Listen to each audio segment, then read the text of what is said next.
And I have to say that I am a very worried Kenyan. I am a very worried Kenyan and a very worried leader wa hii nchi yetu ya Kenya. Kwa sababu ukiangalia kama information ambayo imekuwa released hapa I think it was last week by the Central Bank of Kenya. Na ukiangalia takwimu zingine ambazo sio zangu ziko katika websites za serikali. It is apparent that in the last 8 months alone, the government of Kenya borrowed 1 trillion Kenya shillings. 8 months alone. And you know, I've been talking about this issue about debts. Sio kana kwamba sina mambo mengi naweza ongea. It is because there is no critical issue in our country today like the appetite for debt and the profligate borrowing ya pesa ambayo wa Kenya sana sana hawaioni. Our country as we talk today is borrowing between 3.5 billion to 4 billion shillings every single day, including weekends hata kesho Sunday. Ya kwamba Kenya inakopa 3.5 billion to 4 billion shillings every day, including weekends. And therefore, every hour, we are borrowing over around 150 million Kenya shillings every hour. Kama hapa tumekaa masaa manne, Kenya imekopa 600 million. Kama tumekaa hapa. They sound just like figures, but these are not just figures. It is about the foundation of our country. Mwai Kibaki katika miaka yake yote 10 alikopa only 1.2 trillion shillings. Na ndio ilijenga Thika highway, ikaweka maboma mingi stima, na ikaweka mambo ya maji na maendeleo yote ambayo tuliona. The money President Kibaki borrowed in 10 years, Kenya is borrowing in less than a year.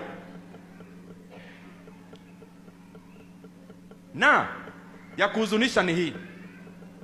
Ukiangalia the same government figures in the month of August, the collections ile tunaita ordinary revenue ya kodi ambayo Kenya ilirokota in 1 month was 157 billion shillings.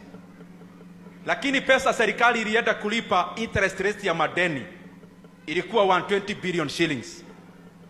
Meaning 76% of our revenue inaenda katika madeni.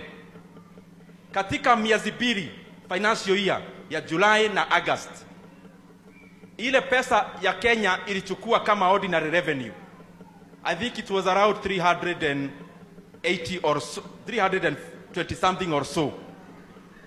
The government in terms of paying debt mpaka principal tulilipa pesa zaidi ya ile tuliokota.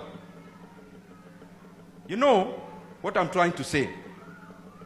That is an enough reason for anyone in government now that continuing to borrowing ama kuendelea na kukopa pesa vile tunakopa, tutaweka hii nchi yetu katika shimo. Na juzi naona watu wa National Treasury wakisema, oh, tuna manage debt ya Kenya. Vile inafanyika ni hivi. Ile madeni ya Kenya ya kitambo, badala ya kulipa, tunachukua ingine ya gharama ya juu kulipa ile tunafaa kulipa leo. Na hiyo deni sijaweka kwa hii nimesema, hiyo iko kado. Inaitwa refinancing. Refinancing means like there was an Eurobond ambayo ilikuwa ilipwe 2028. Serikali inachukua mkopo ingine ambayo iko na higher interest rate ilipe ile mkopo ya hiyo wakati.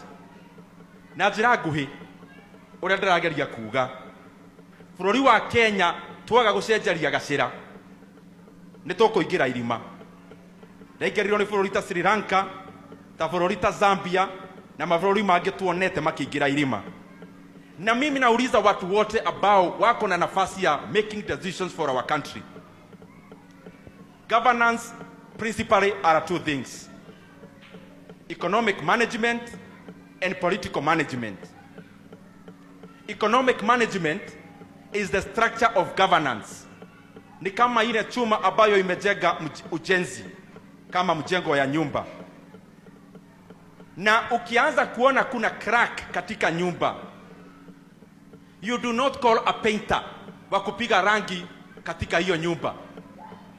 What we are doing as Kenya today, we are trying to cure economic problems with political management.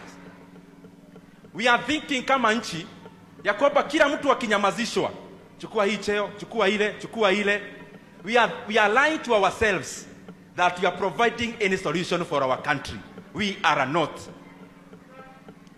When there is a defect in the structure of a building, you do not call a painter. You call a structural engineer, anaziba hiyo, anabomoa hapo, ana reinforce kwa sababu unataka security ya wale wako katika hiyo nyumba. We must not continue to spend all the time of our country in managing our politics